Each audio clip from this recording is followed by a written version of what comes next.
Hello, and welcome to another edition of Your Therapist Needs Therapy, the podcast where two mental health professionals talk about how they navigate mental wellness while working in the mental health field. I'm your host, Jeremy Schumacher, licensed marriage and family therapist. I am joined by one of my frequent collaborators, a wonderful human being, wonderful private practice owner, Emily Aleksy from Era Wellness.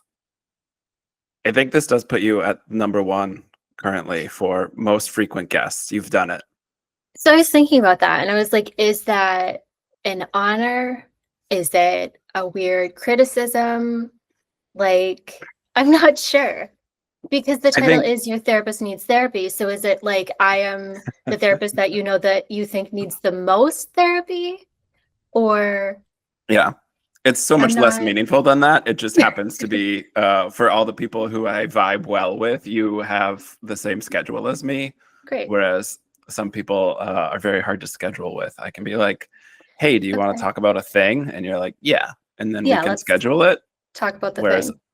Other people are like, yeah, why don't you get back to me in like a month? I'm like, well, okay. I'm just more available. I'll forget that. But yeah, our schedules line up. So that works well.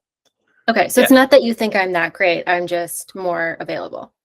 I do think you're great. On my list of great people I like to collaborate with, you happen to be most aligned with my schedule. All right. Okay. Because I think I texted you like 3 days ago and was like, hey, do you want to talk about boundaries on the podcast? And you're like, yep. And here we are recording. Here we are. Yeah. So does that mean a holiday. Don't have great boundaries? I do think you're overthinking it. So it's maybe on brand for me. So maybe a thing to talk about with your therapist. All right. Add that to the list. The topic today is holiday boundaries. Yeah. And part of the reason, I mean, this is why I like collaborating with you, because you've been a therapist for a long time, and I think you and I view mental health similarly. And for anybody who spent any length of time in the mental health field, November and December are spent talking about family gatherings. Yep. Pretty much 90%. Just your entire caseload shifts to what happens when you go see your family of origin. Yeah, it's a wild time. And I think like, especially being a therapist and seeing your own family during this time also, like you are with people in the therapy room who are going through a similar thing that you're going through, and so holding the boundaries for yourself, like both in scheduling and if stuff is coming up for you. So like, how are you sitting with people who are going through either similar things to you or different things from you, and how you're holding space for people while you're in the therapy room, making sure you're doing a good job of like holding your own stuff and like helping other people through their stuff while simultaneously holding your own stuff. Yeah. Which at year 16 going into year 17 of therapy, I think I care a lot less about holding that and just sort of tell people like, I don't see my family for the holidays. That sounds awful. Because people do inevitably ask me, they're always like, what do you do for the holidays, Jeremy? Not see my family, that's for sure. Yeah. So that's a great point. I'll consider it and probably not change what I'm doing. But I think that then also gives your clients first like, oh, like that's an option. Like I can just like not, like I don't have, what? Like you can just not do that. Like that's a thing that you can choose to do. Because I think that that's something that like people don't necessarily know that they have the option to do that always. Yeah, my experience working with clients is much of holiday planning is out of obligation. Yeah. Whether that's to grandma or that's to your kids or that's to whatever. Right. Very rarely are people setting their boundaries, if they're setting boundaries at all, based on what they want to do. Yeah. Yeah. Which is the whole point of this conversation. So yeah. How do you introduce boundaries to people? How do you talk about boundaries? So the thing I think that people miss about boundaries is like who they're actually for. Because I think like people assume that like, okay, I'm going to set this boundary and then like you're going to follow it. But the boundary that I'm setting is for me. Like, I'm setting my boundary based on what I need and then what I'm going to do, regardless of what you do. Because, like, when I set a boundary, I'm assuming pretty much that you're not going to follow it because you Yeah. don't really have any reason to. Like, what you've been doing is working for you. And I need to be willing to follow through on my boundary. And that's the other piece that I think a lot of people miss, is that there's the assumption that, like, I'm going to tell you what my boundary is. I'm going to set this boundary. You're going to automatically follow it. And I don't have to follow through on anything. Like, easy peasy. Like, it's magical. You're just going to do what I ask you to do. And that is almost never what happens. Like, Right. I would love that for you. Like, that sounds great. But in my experience, like, both for myself and with my clients, like, almost never is that actually what happens. So, Right. like, you can, I think, pretty much always assume that, number one, people are not going to follow through on what you say.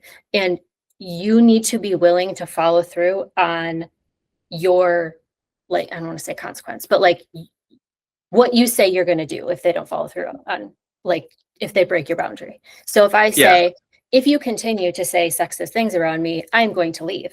I need to be willing to leave because you're Right. probably going to continue to say sexist things around me. You have no reason not to, because I've not left before. You have no Right. reason to think that I'm actually going to leave. So I need to be willing to actually do that. And Yeah. a lot of That's times sort of people are not willing to follow through on what they say they're right. going to do. Which is why the boundary conversation, I think, comes up in the first place, right? Is people never set a boundary.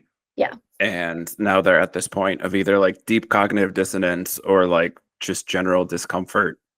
And the boundary, like you say, is not for other people. I have to have this conversation regularly with folks too, Yeah. of like, the boundary is for yourself. You're setting the Right. boundary of when other people behave a certain way. My boundary is what am I doing in response? Yeah. And yeah, use the word consequence. I think that fits. I tend to sort of refer to like what's the backbone to the boundary? Like what is the that's better. enforcement mechanism? Because people There's a won't response, change. maybe. Yeah. Yeah. People won't change their behaviors without some sort of response. Yeah. Or reinforcement. Yeah. And I So think in then the what are you gonna do? holidays, right.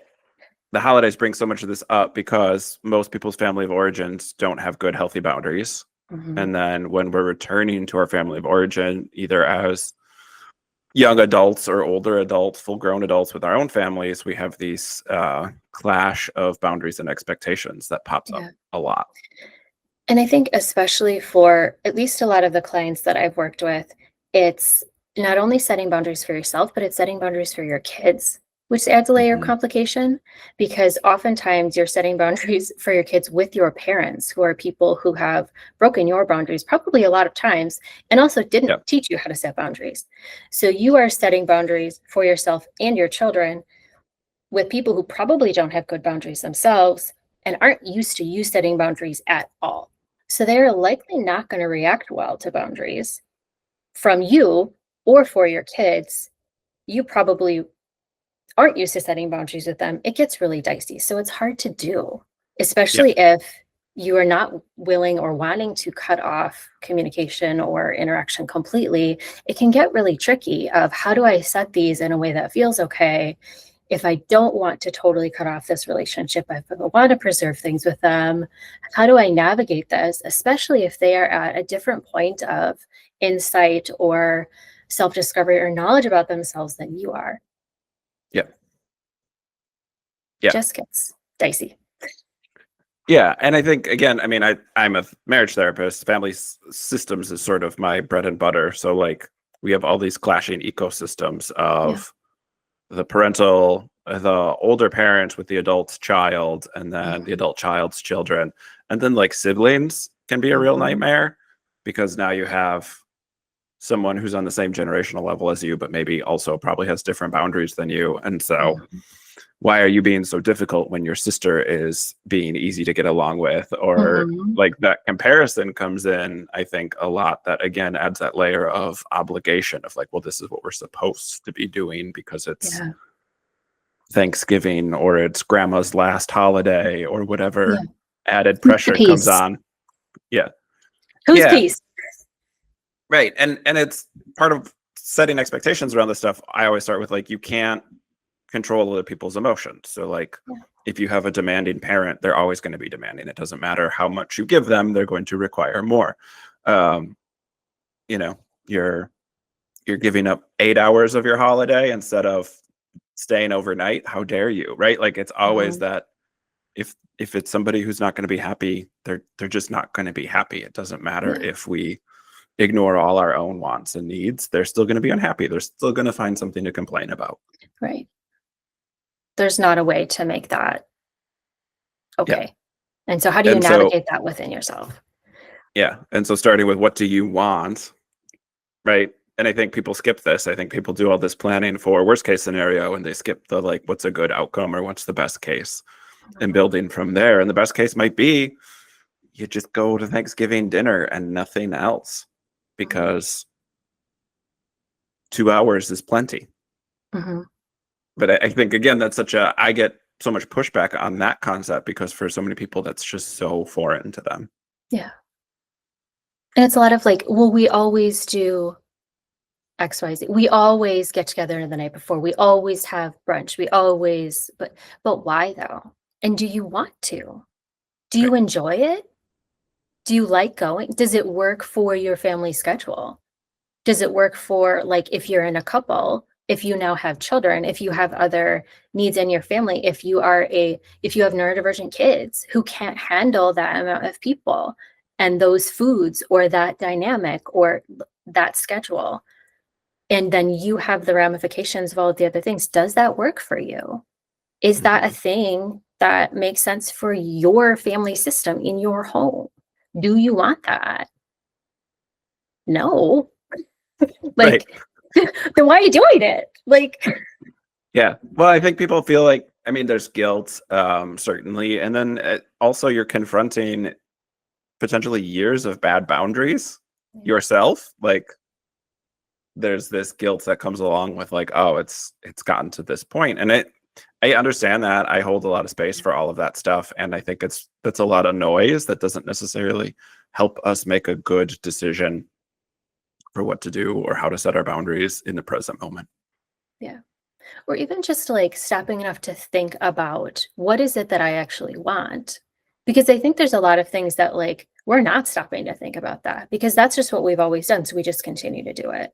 Like with all of the like chaos of the holiday season, like how many people are really stopping to think like, do I want to do, you know, if you participate in the sort of like traditional stuff of Christmas, like Saint Nick and, you know, the like going to like the Nutcracker or going to look at Christmas lights and doing this tree lighting thing and like doing stockings and all of these other activities to this entire like season that this has become. Do I really want to do all of these things? Is this actually enjoyable for me? How many people are actually stopping to think about if they actually want to do those things? Probably not that many. Yeah. Well, I think our generation wants to like give their kids a good experience. Again, I'm a parent. I understand that. And I'll speak generationally here. I think millennial parents do a bad job of dissecting what about the holiday season they want to give their kids. And so we end up, even though we know there's bad boundaries and there's drama or whatever, replicating what our parents did because we just don't have a different blueprint. Yeah. And so, oh, what's nice about the holidays? Family time.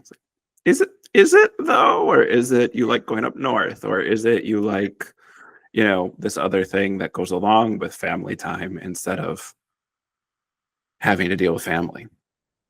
Is that family time though? Or is that just chaos and spending money and like pretty pictures and like fancy outfits and expensive tickets and yelling at your kids because they're not cooperating and like is that family time? Like, is anyone actually enjoying that? Because like, well, and I call it the fireplace family or the mantle. The fireplace family is what I generally say because I like alliteration, but it's like the idea of your family just wants that picture to put on the fireplace. And everything that goes around that, the crying, the yelling, the screaming, the arguing before and after that picture gets taken is irrelevant as long as we get the good picture that we can put up and say, look, our family looks nice. And I think that's how a lot of people approach the boundaries is like, well, it'll keep these people happy, or it presents the idea of family without actually being built on relationship or respect or anything that a familial relationship ideally would be built on.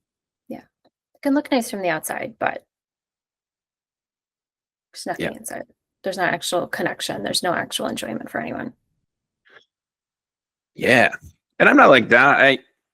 I'm down on the traditional version of holidays, but like again, I'm not besmirching people who travel for the holidays or wants to get together with family or have those things they enjoy. I think it's just again like it really helps to set expectations and build your boundaries out by knowing what you want. If you Yeah. like playing cribbage late at night after everyone goes to bed, like great, do that. Like let's build that. These cousins or other family members you maybe don't get to see that often, like hell yeah, I'm here for that. How do we navigate the stuff that we don't like or the stuff that we don't want while still getting the pieces of it that we do? Yeah. So this morning I texted you and I said, what idea do you have for this conversation? And your response was basically, I don't know. This seems to be a thing that a lot of people struggle with. I don't really get it. Which I thought was really, really interesting. And so I started thinking about like, okay, so when I have struggled with boundaries, like what has made that really hard for me? And so in the way that I do things, I started making a list of like, Yeah. like, it seems that you are not a list maker. I am a list maker. I love my lists and post-its. Yeah. Lists and post-its Amazing. are my brand of neurodivergence. Yep. But things that have made boundaries hard for me that I think may resonate with other people, and I think may be helpful for other people to think about, like, what is making boundary setting hard for me is when one of the things is when people pleasing comes in. So when I'm focusing on meeting the needs of other people and pleasing other people instead of myself. So like if you're saying yes to things just to please other people instead of thinking about what you really want, or I'm going to this thing because other people want me to, or whatever. So that was the first one. And I think that comes up a lot for people, Yeah, for sure. And I think that's why obligation and that sense of like guilt is so like that's what so many family members use to get people to sort of disrespect or break their own boundaries is again these that are the classics that I'm not throwing shade. This is just what I hear in my office often, which is it's grandma's last year, or this is what we always do, or your sister's flying in from so and so. And like there are these ways to build pressure to get that people pleasing, I think, to come out. And that's a lot of family dynamic, right? That starts when we're little kids. We are rewarded for being easy to get along with. We are rewarded for not rocking the boat. Yeah. And I also think what has gone along with that, and what I think probably goes along with it for a lot of people, is when you really care about somebody. Like when I think about like my relationship with my mom, like I really love her and I want her to have a lovely holiday. So I'm more likely to break my own boundaries because I want her to be happy. Like I want her to have a Christmas that she enjoys. So I'm more likely to compromise my own boundaries because I would like her to have a holiday that she likes. So I think that is an element as well, is that how do you navigate that? So where do I draw my own boundaries? I am more likely to compromise things for her than I might be for somebody else. Yeah. So I think that element also can be tricky. Yeah, I think the catch-22 of it is where people really struggle, right? Is like you're aware this thing is unhealthy and there's not like a healthy option available. So it's like, right, I have this family member I want to see, or I have this relationship that is important to me. I want to invest time and energy into that. And what comes along with that is Uncle Bob who says racist things, or and it's that catch-22 then of like, there is a piece I'm intentionally choosing to participate in, and the package deal that comes along with that is stuff that's going to go against what boundaries I'd like to set. Right. Yeah. And so my second one on the list is when needs or wants differ. And I think that goes along with what you just said of like, okay, I may want to go to part of this, or my spouse wants to go to this, but I don't. So how do we navigate when the needs are different here. Or let's say like you have issue with some things that your in-laws say, but your spouse is okay with it. So how Yeah. do you figure out what to do in that situation? How do you navigate that with your partner? How do you navigate that with in-laws or whoever? Or, setting boundaries with kids when they are maxed out, or one kid is maxed out, but the other ones want to stay. How do you Yeah. set boundaries for your family when not everybody's needs or boundaries match all the time? Yeah. And just friendly reminder that research over and over again shows the mother-in-law dynamic to be the most stressful of all family relationships for both Yeah, genders. I can't For imagine all why. genders. Yeah. So again, I mean, there's a lot of this that is just, I think, normal and typical. And it's, I mean, Adult Children of Emotionally Immature Parents is a bestseller for a reason. Like, we have an entire generation, I think, our generation, who's gone to therapy and done some of our work, and we're then interacting with generations who haven't done that. And there's a big clash that goes along with, when our needs differ, but one generation thinks you should defer to their needs because they're older, or that's what It's love respect. means, is respecting your grandma's Yeah, wishes or yeah, whatever it is. yeah. But it could be her last Christmas. Great, she Great. won't remember it. No, I don't. I don't want to pretend like this is easy for me. I will just say Yeah, my boundaries with my family are so old at this point that yeah, it's very yeah, comfortable when you have good, healthy boundaries to like yeah. trust the enforcement of them works well. Right. Whereas, like, right, I mean, my wife and I, when we first got married, had the in-law stuff and which family were we picking and who Yeah. got what holiday and blah blah blah blah, blah, like the normal stuff, right? So again, Right. this is not it's my podcast. I'm the expert. It's just Right. like, yeah, at this point, I don't want much of the family dynamic that comes with traditional holidays, and that makes it simpler for everyone else too, because like,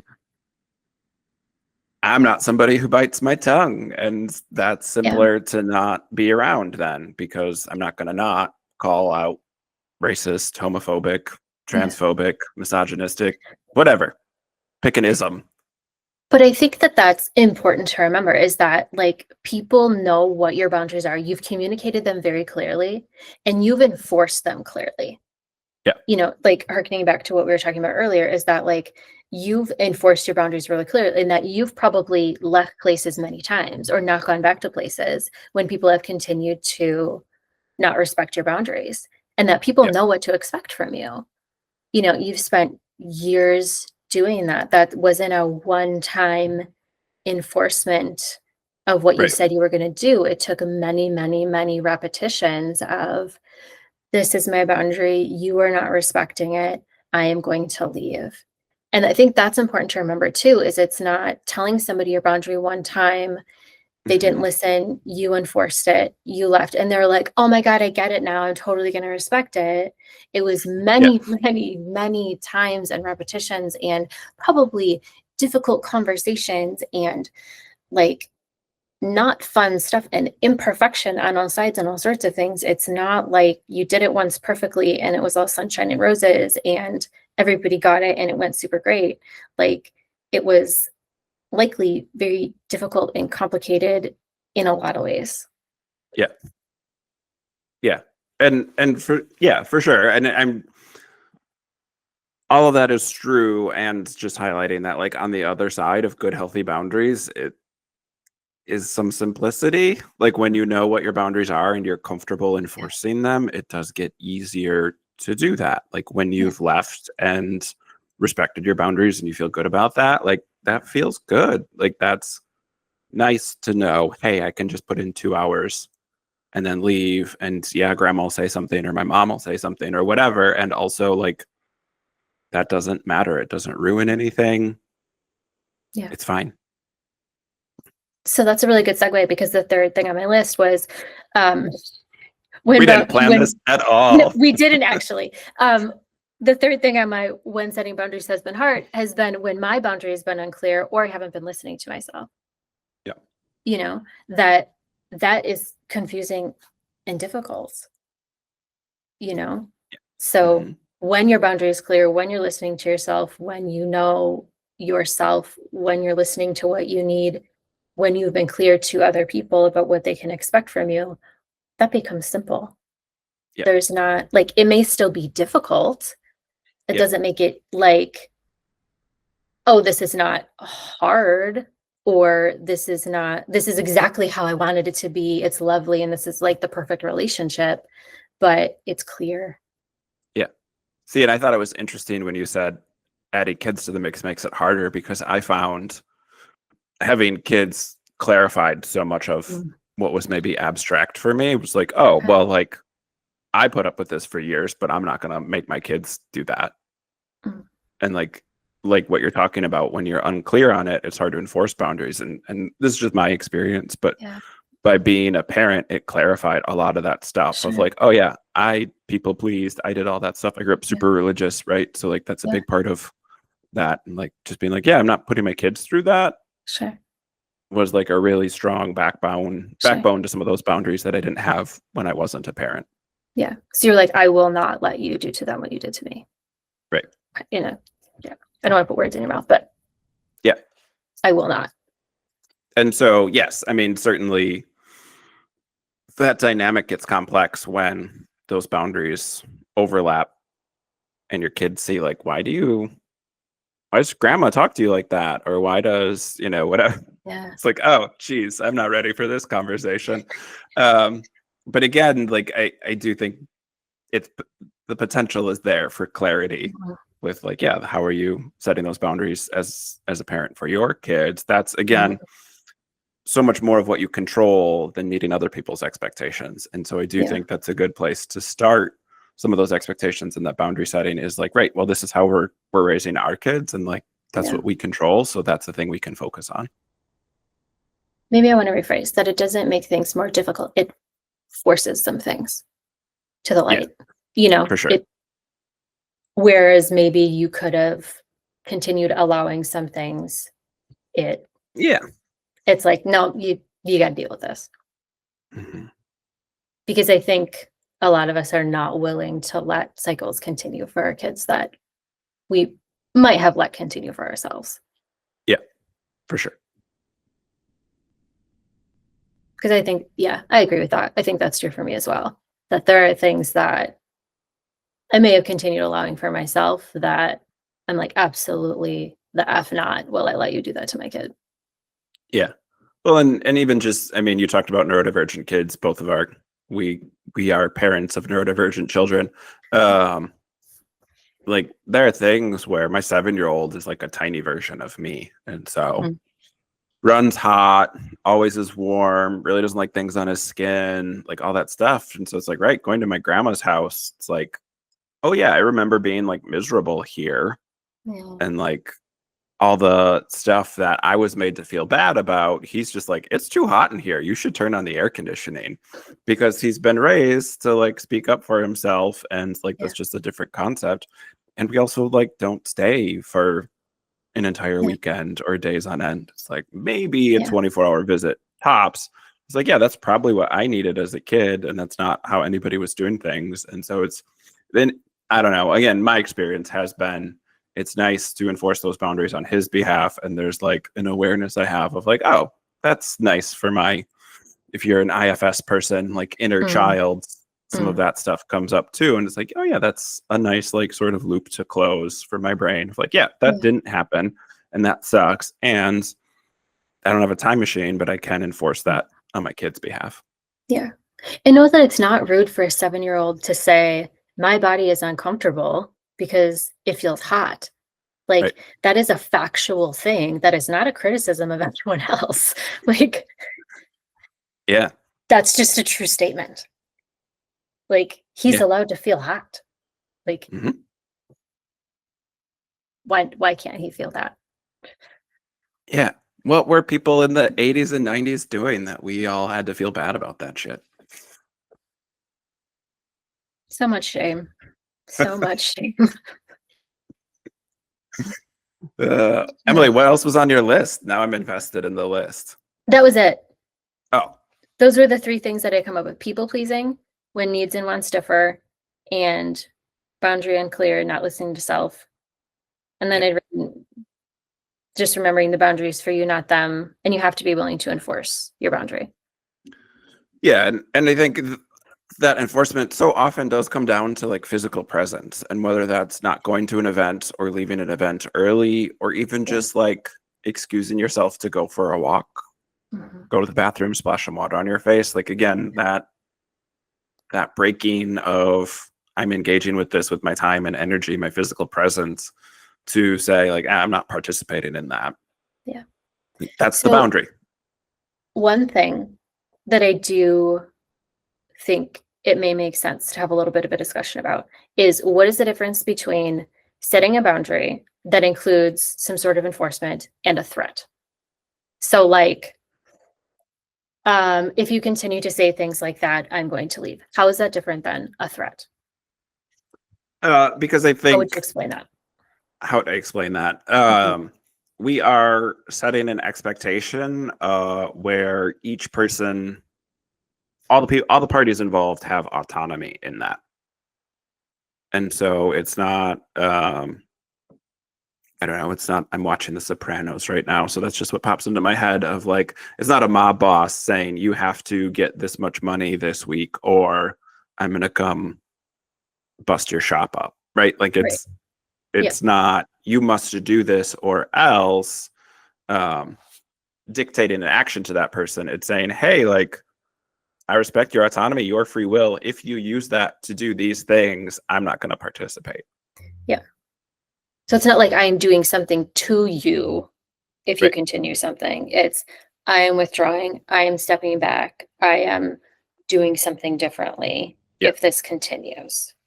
And I think, my grandparents would view that as a threat, right? Like we're talking semantics here, but like there is no way to explain that to an older generation who never had healthy boundaries. Right. But I've had that come up, is like, okay, but that sounds like a threat. And like, I get that it can sound similar. But again, it's, I think semantics. And if someone wants to argue with you about that, I think that's also probably a person you need to have some more boundaries with. Well, and again, I mean, it's there's like a cause and reaction to certain things. And so I think the difference is you're not trying to dictate their cause. You're saying, if you use your autonomy to say horrible shit, I'm going to leave. Like, you have the autonomy to not say that, which is what I would prefer. And then I'll stay. So it's like, there is an option here. We're just sort of playing the most likely outcome. And I think it's really, I was just gonna say, if you drop something into the gorilla enclosure, they're going to take it. That's not the gorilla's not threatening you. There's an action that happens first. Reasonable. And I think that's part of it, is keeping what's going to happen really reasonable, because also, if you make it something completely unreasonable, the person's also not going to believe you. If I'm like, let's say I live in a multi-generational home and I'm like, if you continue to eat my chips, I'm never going to speak to you again. Like, that's silly and unreasonable. But if I'm like, if you continue to eat all of our shared food and not contribute to the, sort of like communal grocery budget, I am going to start purchasing my own groceries or something like that, because I don't feel like this is an equal, whatever. But it's making that then consequence reasonable and enforceable, and something that you're willing to do and is reasonable to do. Like, if it's a completely unreasonable thing, you're not going to do it. It's not enforceable. It's not going to happen. They have no reason to follow your boundary, and you're not going to follow your boundary, which makes it an unusable boundary. And when we talk about like healthy boundaries, like, a lot of families are enmeshed, which means their boundaries are way too rigid and strict, and there's not much space for nuance or adjusting things. The boundaries can also be diffuse, which is like no boundaries at all, which means, those are the families who want you to show up but haven't made any plans. There's no good communication. There's no collaboration or expectation building that's done. It's just sort of like, you're supposed to go to my mom's house, and like there's no other details. And I find partners who are drawn into that dynamic really struggle with like sort of those diffuse boundaries where there's like no communication and there's really low expectation setting, can also be chaotic. Yeah, that makes sense.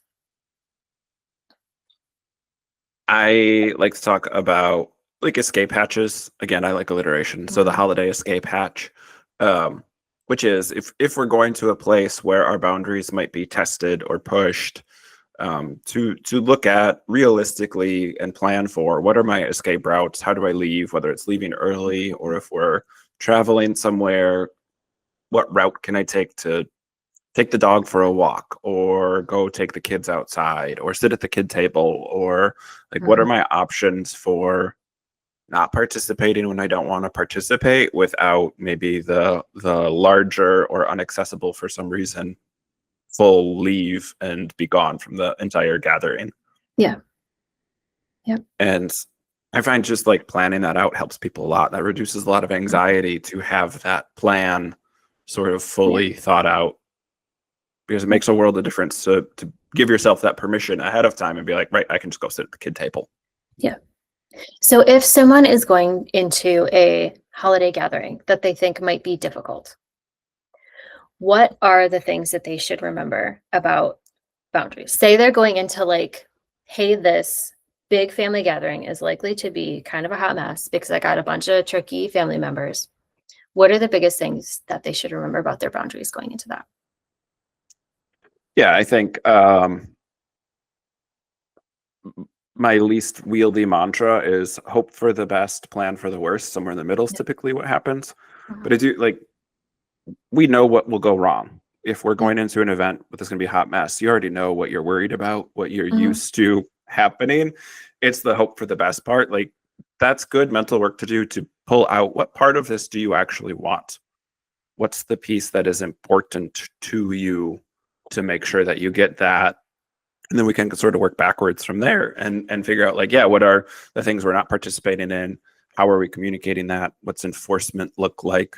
I'm going to get up and leave when politics come up. I'm in a, whatever that is again. And like in that context, I'm going to go sit in the other room, or I'm going to go outside, or I'm going to go watch football in the garage or whatever, right? Like maybe you're going to get a hotel instead of staying at someone's house. I'm outing myself as very Midwestern, just assuming people are sleeping at their I know you're like relatives' football in the garage. But yeah, I mean, like whatever that context is, I know when my wife and I got married, one of our first steps in this boundary journey was staying at a hotel instead of staying at people's houses. And then we could just leave. Like we weren't stuck there all weekend, and we weren't dramatically leaving 2 days before we were supposed to. We were just like, hey, we're gonna go take a nap at the hotel or whatever, and then like reset the next day or whatever, or politics or religion or whatever we don't want to participate in comes up, we can just peace out. And that's not, again, always available to people.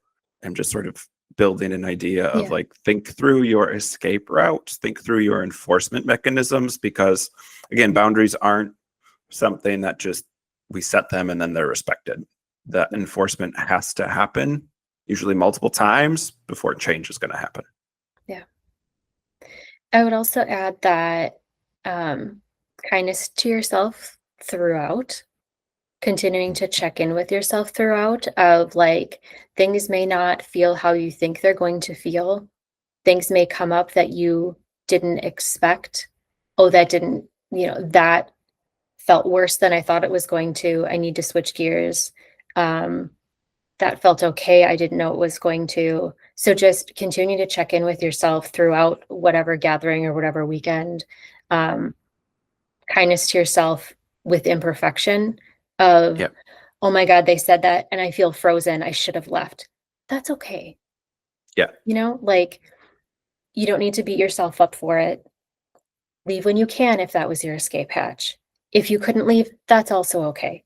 You're doing your best in a hard situation. So remembering that, resetting when you can, continuing to be kind to yourself throughout the process. If you can have an ally there to remind you of the things, whether it's a partner or a cool cousin or a weird aunt or whoever that Yeah. can like remind you of the things. I think that can be really helpful, just to check in with or be a touch point and reinforce the things. I feel like there was something else I was going to say, but I can't remember what it was. I think just Yeah. kindness to yourself, being Yeah. flexible. And I love the kindness emotionally, but also physical kindness to yourself. Hydrate, rest, Mhm. go to bed early if you need to. Like some of those things that were like, Yeah. not only are these emotionally tense or stressful interactions, Yeah. but then we're eating garbage, we're staying up late, we're having alcohol or other substances. Like we're often doing things outside Yeah. of our norm on a routine or a schedule that's outside of our norm. And that is, especially for the millennials who are tuning in, our bodies can't bounce back from that like they used to be able to. So Maybe like, check the alcohol, don't hit the alcohol super hard. Like I know it's tempting if you're like in a really hard situation, be like, I'm just gonna drink a little more wine, but yeah, not the best idea if you know it's gonna be hard right. if you're a drinker. Yeah. If you're a drinker, we're in Wisconsin recording this, so alcohol is a part of it. But Right. like, It I is. say this too, and I'm licensed therapist, so I can't recommend using an illegal substance, which I'm not doing.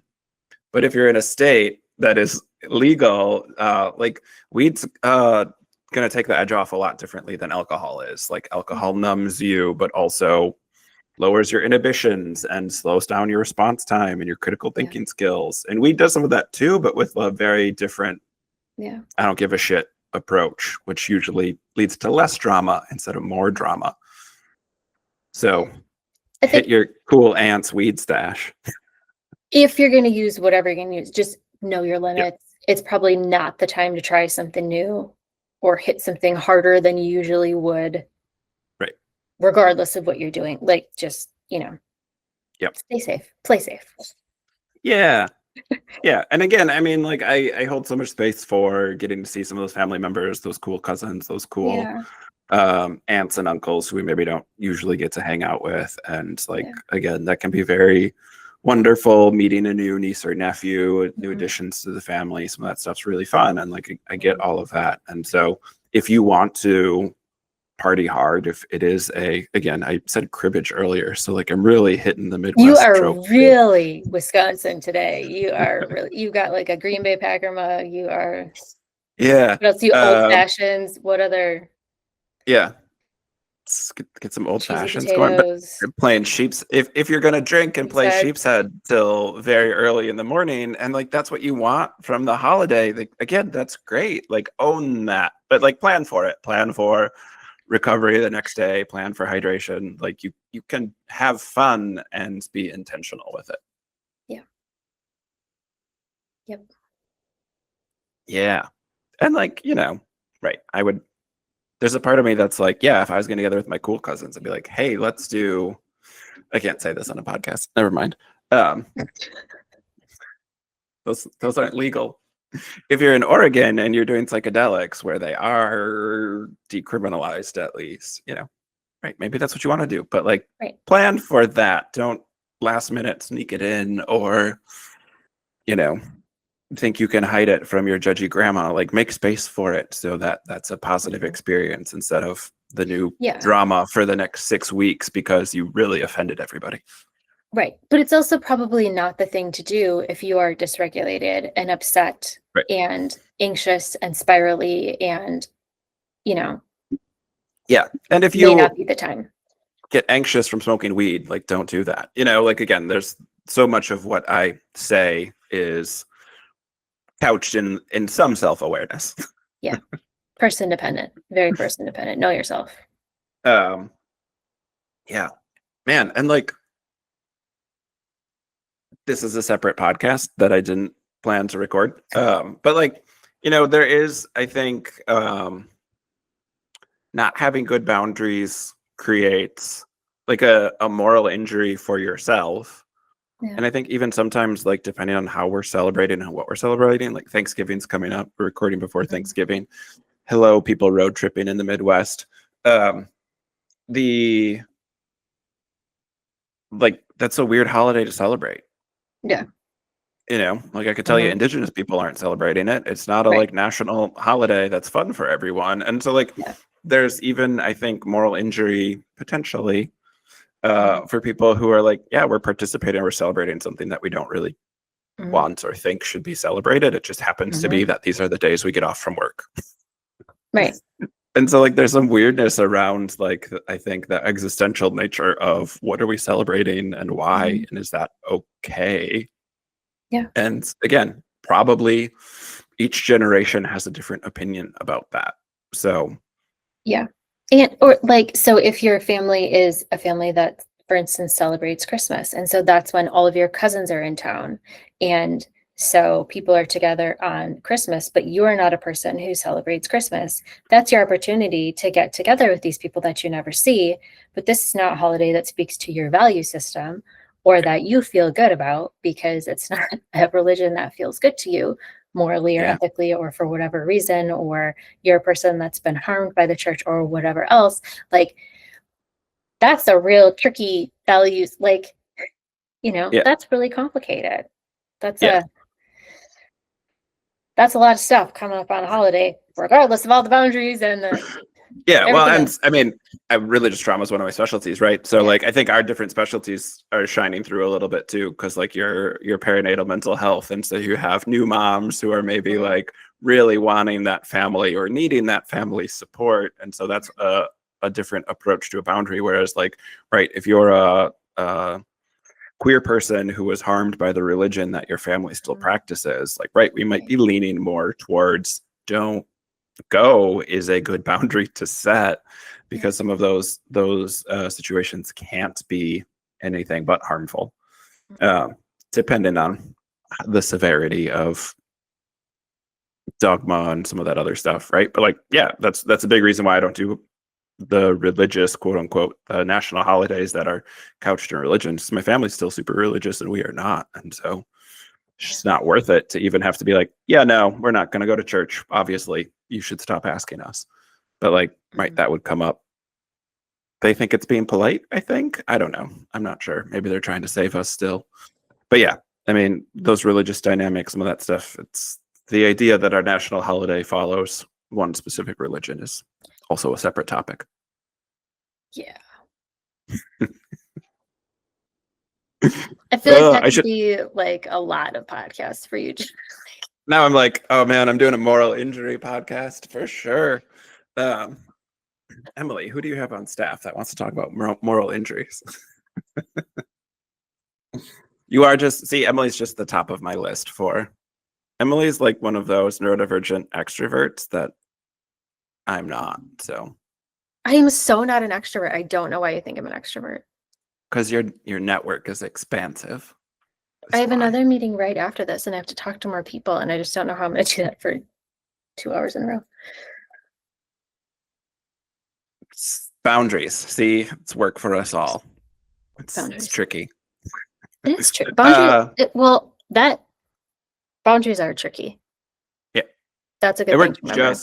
we're just talking context of holidays, but yes, I mean boundaries on a day-to-day basis are tricky. I mean, They're all of this tricky. is things that us licensed professionals are still Mm. working our way through. And they can like, as you learn more about yourself and as you go through time and figure yourself out, and your priorities change or your perspective changes or whatever, your boundaries can change too. They are not like static, set in stone. They are Yep. only allowed to be one thing, and they are unchangeable forever. Yeah. And ideally, I mean, with boundaries, growth and change does happen. Ideally, with Yeah. some enforcement, maybe our family of origin or whoever it does softens or grows or changes or Yeah. whatever it is, where like we can adjust some of our boundaries because other people are adjusting their behaviors. Like that is the ideal outcome here. Mhm. Yep. So cool. It's been a Yay, blast. boundaries. Yay, boundaries. Yay, boundaries. Um, if people want to learn more about your work, they can Yeah. obviously tune into like 4 or 5 other episodes. But Mhm. if they want to see your practice or the wonderful clinicians who are also there, where do they go? How do they find you? ArrowWellnessTherapy.com is our website. You can go there to check out all of our many specialties that are basically centering around perinatal and reproductive mental health, which is fertility, pregnancy, parenting, trying to raise humans in a really, really, really tricky world, and kind of everything around that. So figuring out who you are in the midst of all of those experiences, whether or not you choose to be a parent or decide that that's just not the thing for you, because our society is really, really centered on parenting and raising kids, and that's just not for everybody either. So Yeah, we do that too. for sure. And we'll have links to that stuff in the show notes. Cool. Emily, thanks for joining me once again. Yeah, thank you so much for having me. And to all our wonderful listeners, I hope you're driving safely and enjoying your travels to whatever destination you have for the holiday. We'll be back next week with another new episode. Take care, everyone.